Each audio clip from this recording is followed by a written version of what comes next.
Hey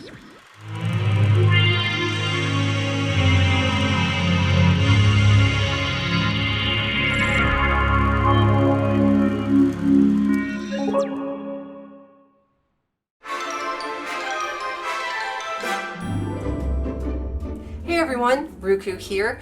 I am so excited about bringing you today's video because this is something that I've been wanting to make and share with you for quite some time, and due to current circumstances I've been spending a lot more time at home. Of course, I'm referring to the COVID-19 coronavirus pandemic that's affecting everyone globally right now, which, by the way, I hope everyone is staying home, staying safe, staying happy, healthy. That's the most important thing right now. I've been spending a lot more time at home, doing a lot more baking, which, little known fact, I actually love to bake. In fact, I used to work full-time as a baker. I know today's video is a little bit different than the content I'm used to posting on my channel. Usually it has to do with my art, music, skateboarding, things of that nature, but today is very special because I want to show you a step-by-step process of how I make my mom's Southern-style sourdough bread.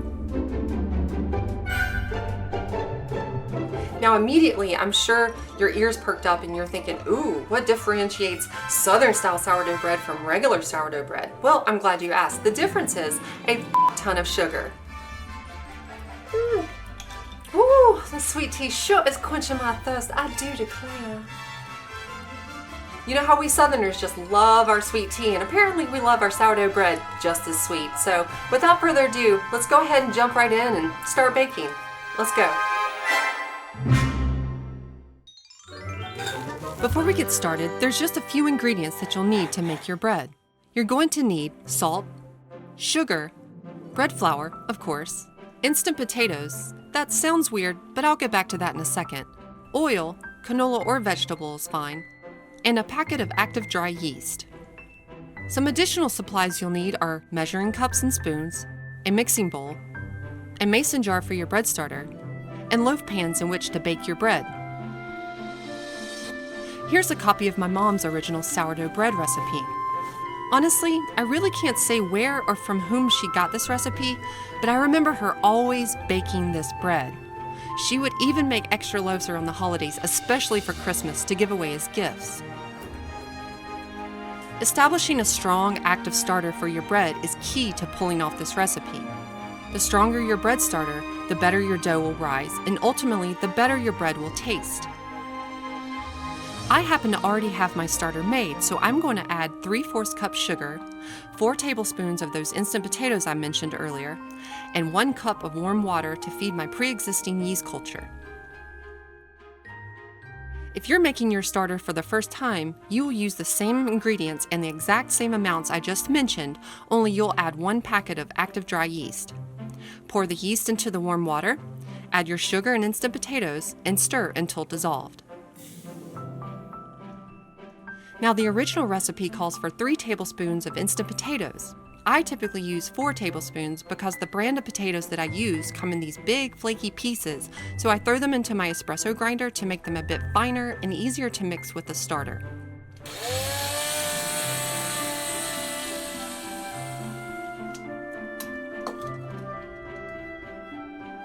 I like to give the sugar and instant potatoes a quick little stir before adding the water.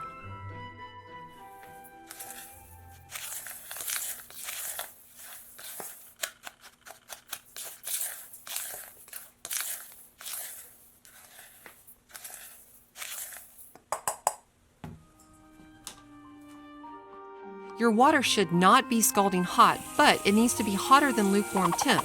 This helps with the activation process.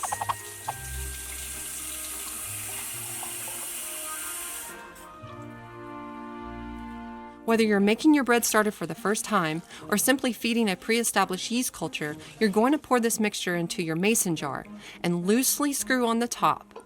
This will sit out all day, usually around 8 to 10 hours. Well, there you have it. We've completed the first step in the process of making sourdough bread. We have officially fed the bread starter. Yes, it is active yeast. It is alive. It is a living thing. And the more you feed it, the stronger it becomes, the better the bread will rise. And that's ultimately what you want. So what we'll do is leave this out for the duration of the day, about 8 to 10 hours more or less, and we'll just let it feed and pig out and enjoy its 3-course meal, as it were. And later on, what we'll do is take some of the bread starter, we'll take some bread flour, some oil, some sugar, don't you dare forget the sugar, and we'll mix it together, make some bread dough, leave that overnight, and hopefully with any luck, it'll rise and do what it's supposed to do, and in the morning we'll pop it in the oven and make some bread. So stay tuned. You will easily be able to tell how strong your starter is by how active it will become. Inside the mason jar, the yeast will begin to bubble, foam, fizz, and truly come alive like some kind of science experiment.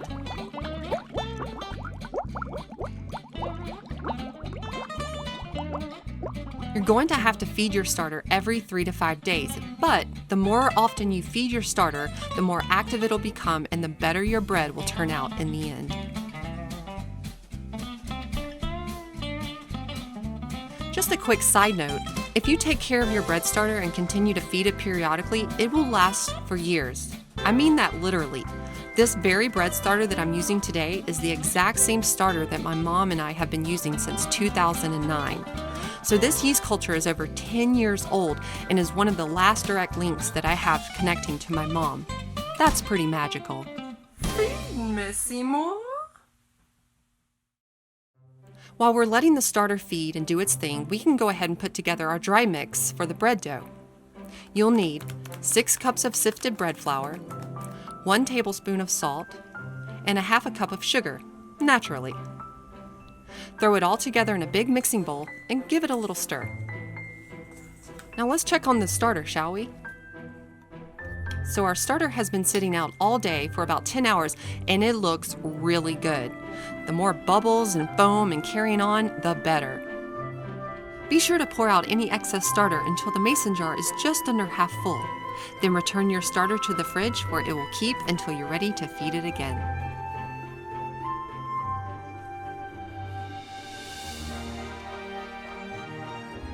Now we'll add 1 cup of the starter, a half a cup of oil, and 1.5 cups of warm water to the dry mix to create our dough.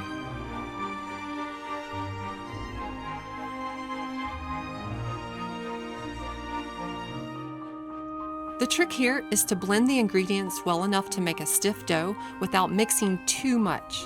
You don't want to knead the dough just yet. Feel free to pour some oil in your hands to help grease the dough thoroughly on all sides.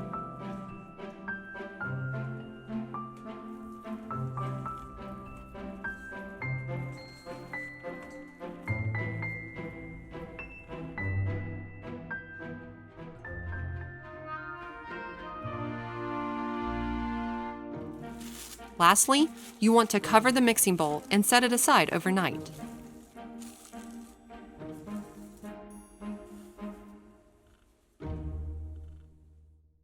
Okay, so we have completed the second step in our bread making process. We now have our bread dough, and what you want to do is cover it with something. I typically like to use Glad's press and seal. It doesn't matter, wax paper, whatever you have in the home. And then you want to set it aside, preferably in a dark, warm area like a closet or a cabinet. I typically put the bread dough in my laundry room, and then you want to cover it again with a towel or a scarf or something and just leave it, let it do its thing. It's going to rise, and it's hard to say exactly how long it's going to take. Sometimes it takes a lot longer, sometimes it takes less time, but typically I like to mix the bread dough together, stick it in my laundry room, cover it, let it sit overnight, and then check on it in the morning. And with any luck, it'll rise, get nice and full, and that's ultimately what you want, because the bigger, the fuller the bread dough, the better the bread will taste. So with that said, I will check back with you here in the morning and we will go from there. So stay tuned. And now is the moment of truth. Our dough has risen and it looks nice and full. You can see how it's expanded almost to the very top of our mixing bowl, which is a really good sign. That's what you want to see. If anyone out there has any pent-up tension, this next step is a great stress reliever. You want to punch that dough clear into the middle of next week.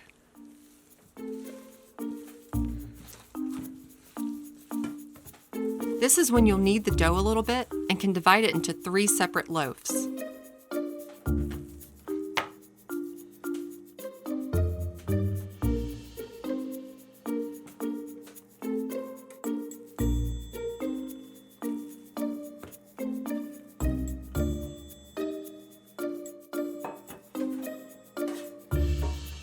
be sure to grease the inside of your pans with oil to prevent the bread from sticking.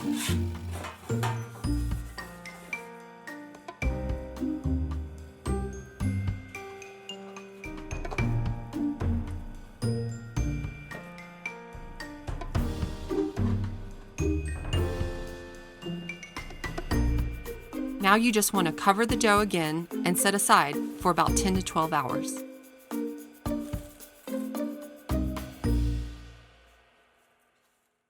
So we've completed the third step in the process. Our dough looks really good. We've divided it into 3 loaf pans, and now what you want to do is cover it again with the same materials you had before. You want to put it right back into the same place you had it previously, in my case, my laundry room, and this is what they call the final proofing of the bread, and this is where you just want to let the dough rise and really fill out those bread pans, and we're going to wait about 10 to 12 hours and then move on to the final step, which is baking the bread. So don't go away, we'll be right back.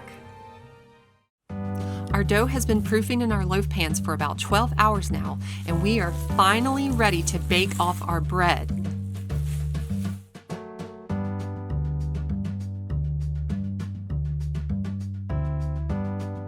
Go ahead and preheat your oven to 350 degrees. Be sure to place your loaf pans on the bottom rack inside the oven. I'm putting mine a little bit higher towards the middle of the oven for a nice even bake.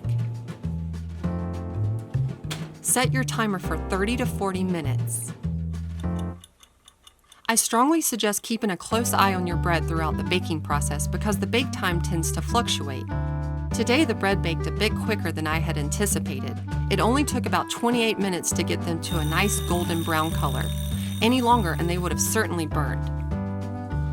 We're going to go ahead and pull the bread out of the oven as they will continue to bake inside the loaf pans. While the bread is sitting out to cool, I like to add some butter to the tops of the bread. You can use a basting brush, or in my case, a paintbrush, to evenly distribute the butter across the bread. Don't worry, this is a new brush, free of paint or any harmful chemicals. I usually run a butter knife along the edges of the pan to free up the bread, and just smack it down on top of your cutting board to set it free. There you have it. With just some basic ingredients, a little bit of time and planning, we have some delicious looking sourdough bread. I just have to say, I love when things go according to plan, and this bread could not have turned out any better. We now have 3 beautifully golden brown loaves of sourdough bread, and I cannot wait to dig in. So this is my favorite part, the tasting. So without further ado, here we go. Oh my gosh, it's so soft.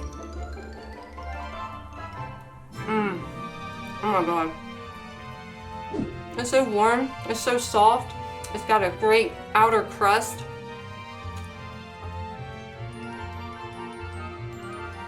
It tastes like sourdough, but it's really sweet at the same time. It literally just melts in your mouth. Oh my God. Y'all, you don't understand. This is my home. This is my upbringing. This reminds me so much of my childhood.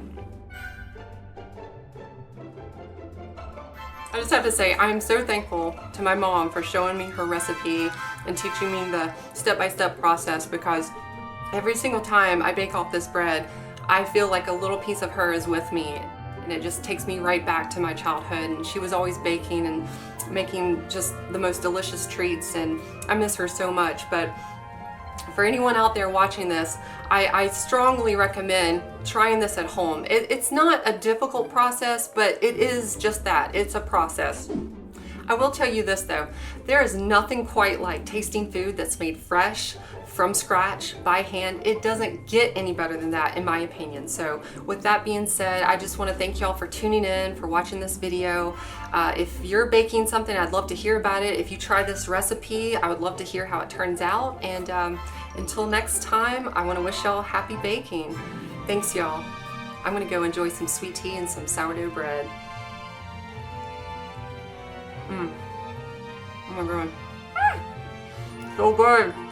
So good.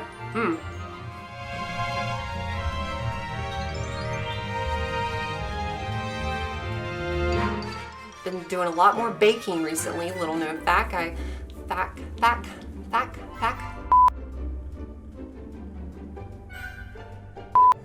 let's start baking.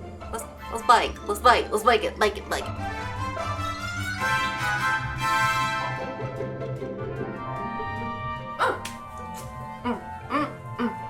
It's a sourdough bread dance. It's a sourdough bread dance. It's a sourdough bread dance. Pandemic that's spreading the globe right now.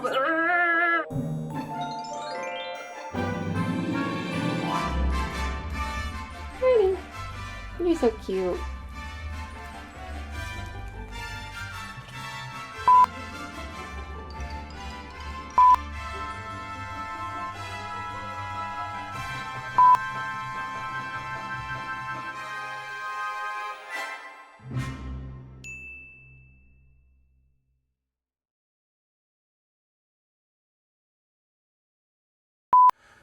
I'm nervous. I get so nervous. I get so nervous, and I don't know what to do. And I just want to be good for the camera, and I want the people to like me. And God. Yeah.